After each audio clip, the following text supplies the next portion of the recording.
নমস্কার, good morning. তোমরা সবাই কেমন আছো? আশা করছি ভালো আছো। আমার একটি নতুন ভিডিওতে তোমাদের অনেক ধন্যবাদ। চলো আজকে আমি কি বানাচ্ছি তোমাদেরকে শেয়ার করব। এখন বাজে 8টা, সকাল 8টা। এখন আমি বানাচ্ছি ঘি। তো তোমরা দেখো আমি রেসিপিটা কিভাবে বানাচ্ছি। আমি এই যে ঘিটা বানাচ্ছি না, এটা হচ্ছে আমি দুদিন সর তুলে রেখেছিলাম, দুধের সর।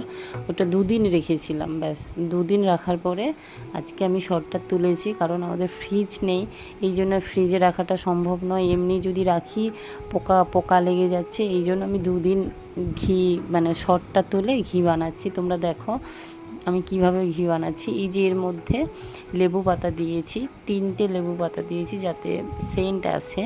তো দেখো বন্ধুরা, আমি কিন্তু গ্যাসের মিডিয়াম স্লোতে রেখেছিলাম, তারপরে একটু হাই করে দিয়েছি।